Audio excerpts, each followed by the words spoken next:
सरकारी ई market GeM portal पर उत्पादों को बेचेगा IMPCL, Indian medicine pharmaceutical corporation limited.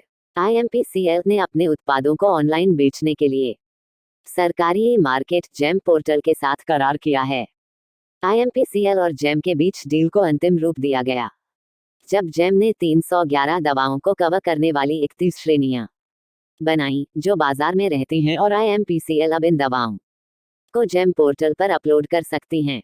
Indian medicine pharmaceutical corporation limited IMPCL, इसका मुख्य उद्देश्य CGHS, केंद्र सरकार के अनुसंधान इकाइयों, सरकारी अस्पतालों और कुछ राज्य सरकार से संबंधित विभागों के लिए वास्तविक और प्रभावकारी भारतीय प्रणाली दवाओं का निर्माण और आपूर्ति करना है। यह भारत सरकार का एक उपक्रम है जो राष्ट्रीय जिम कॉर्बेट पार्क के गलियारे में उत्तराखंड की पहाड़ियों की घाटी में स्थित है। यह आयुर्वेदिक और यूनानी दवाओं के निर्माण के क्षेत्र में एकमात्र केंद्रीय सार्वजनिक क्षेत्र उद्यम CPSE है। स्थापित 12 जुलाई 1978।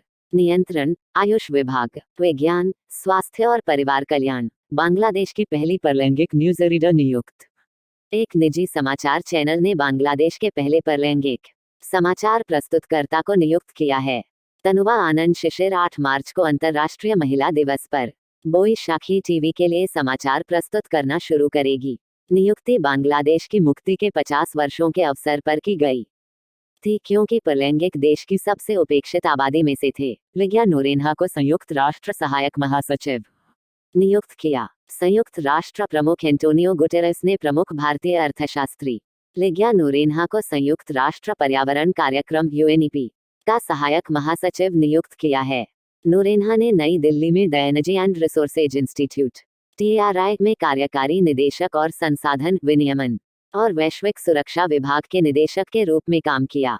बॉन्ड में निवेश करने के लिए यील्ड नया मंच। एक्सिस सिक्योरिटीज ने बॉन्ड के साथ साथ डिबेंचर खरीदने और बेचने के लिए एक ऑनलाइन प्लेटफॉर्म यील्ड लॉन्च करने की घोषणा की। प्रतिस्पर्धी दरों और तकनीकी जानकारियों की पेशकश करके यील्ड निवेशकों को सही निवेश निर्णय लेने की सुविधा देता है। निष्पादित लेनदेन का व्यापार और निपटान BSE/NDS नया ऋण खंड प्लेटफॉर्म पर सूचित किया जाएगा। यील्ड के बारे में ब्रोकरेज हाउस ने एक बयान में कहा, यील्ड अपनी तरह की पहली पहल है जो खुदरा निवेशकों को डेट इंस्ट्रूमेंट्स तक सीधे पहुंच बनाने की अनुमति देती है। यह नया उपकरण भौतिक फॉर्म भरने की परेशानी को करेगा या बॉन्डर संस्थानों के साथ अलग KYC की आवश्यकता होगी दूर। केवल असुरक्षित विकल्पों के लेनदेन की सुविधा के लिए यह द्वितीयक बाजार में निवेश के लिए उपलब्ध A-रेटेड गुणवत्ता वाले ऋण उपकरणों को केवल AAA एकत्र करता है। देसिकन भवन में नए अनुसंधान भवन का उद्घाटन किया गया। तारांकन डॉक्टर हर्षवर्धन ने आगरा में और OMD में एक नए कोविड-19 नैदानिक सुविधा से सुसज्जित नए अनुसंधान भवन देसिकन भवन का उद्घाटन किया। इसकी कोविड डायग्नोस्टिक लैब में प्रतिदिन लगभग 1200 नमूने एकत्र करने की क्षमता है और इसे बायोसेफ्टी स्तर 2 BSL अलमारियां, स्वचालित RNA एक्सट्रैक्टर्स और रियल टाइम PCR मशीनों से लैस किया गया है। भारत और नाइजीरिया के बीच पहला आतंकवाद विरोधी संवाद। नाइजीरिया के राष्ट्रीय सुरक्षा सलाहकार मेजर जनरल सेवानिवृत्त बाबागना मुंगुनु ने NSA के स्तर पर भारत और नाइजीरिया के बीच पहली रणनीतिक और आतंकवाद विरोधी वार्ता के लिए नई दिल्ली का दौरा किया।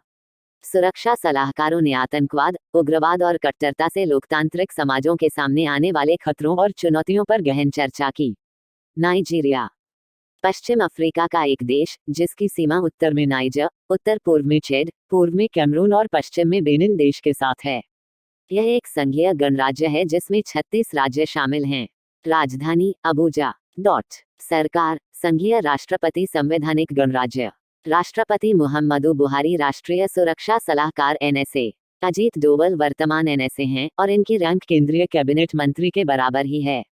1. यह भारत के राष्ट्रीय सुरक्षा परिषद के वरिष्ठ अधिकारी और राष्ट्रीय सुरक्षा नीति और अंतर्राष्ट्रीय मामलों पर भारत के प्रधानमंत्री के मुख्य सलाहकार है। Delhi board of school education. Delhi सरकार ने राष्ट्रीय राजधानी में Delhi board of school education स्थापित करने का निर्णय लिया है। मुख्यमंत्री अरविंद केजरीवाल ने घोषणा की कि कैबिनेट की बैठक में यह निर्णय लिया गया है। वर्तमान में दिल्ली के स्कूल या तो CBSE या ICSE बोर्ड द्वारा काम करते हैं। केंद्रीय माध्यमिक शिक्षा बोर्ड CBSE। यह भारत के सार्वजनिक और निजी स्कूलों के लिए राष्ट्रीय स्तर का शिक्षा बोर्ड है जिसे भारत सरकार द्वारा नियंत्रित और प्रबंधित किया जाता है। 1. भारत में लगभग 21,271 स्कूल और CBSE से संबद्ध 28 विदेशी देशों में 220 स्कूल हैं। Indian certificate of secondary education ICSE council द्वारा इंडियन स्कूल सर्टिफिकेट एग्जामिनेशन के लिए आयोजित एक परीक्षा है, जो भारत में एक माध्यमिक शिक्षा बोर्ड है। इसे अंग्रेजी के माध्यम से नई शिक्षा नीति 1986 भारत की सिफारिशों के अनुसार सामान्य शिक्षा के पाठ्यक्रम में एक परीक्षा प्रदान करने के लिए डिजाइन किया गया है। भारतीय सेना के वेतन खातों को संभालेगी Kotak bank.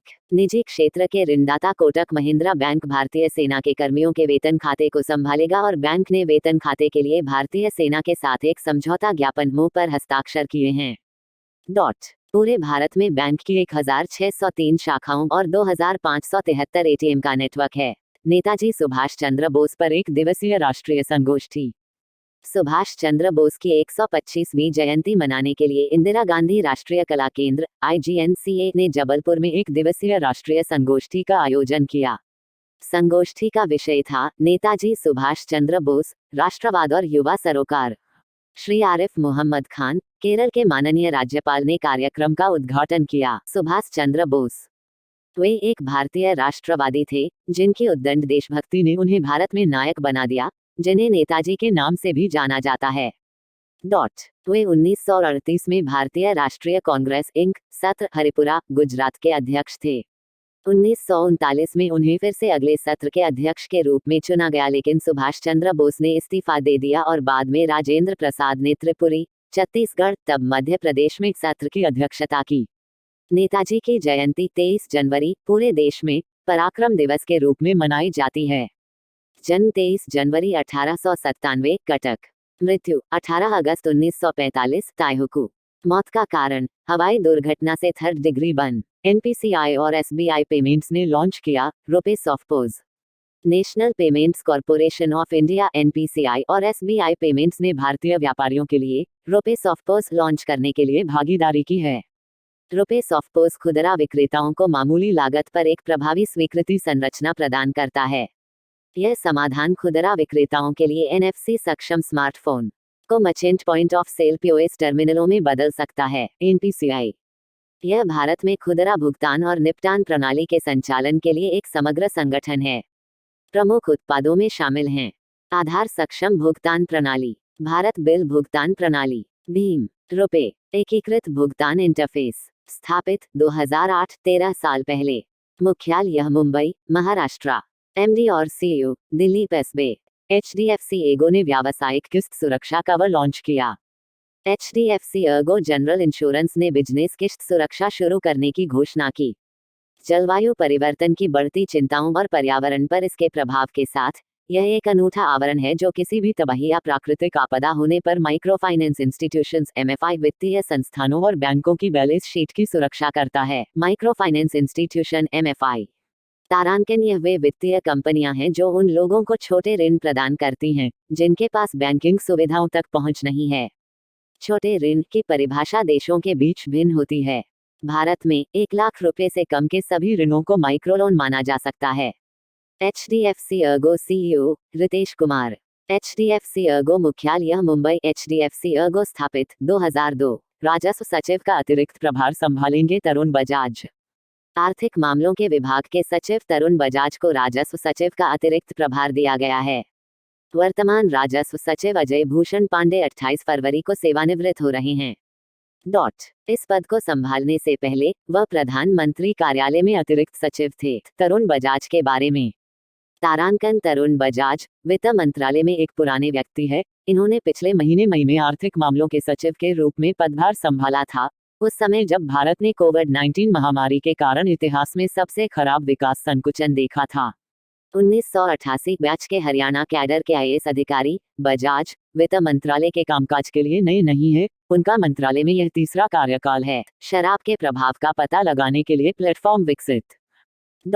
Red blood cells पर लंबे समय तक शराब के प्रभाव का पता लगाने के लिए प्रोफेसर गौतम सोनीदेवल के नेतृत्व में रमन रिसर्च इंस्टीट्यूट RRI के वैज्ञानिकों ने एक custom made electrofluidic high resolution platform बनाया।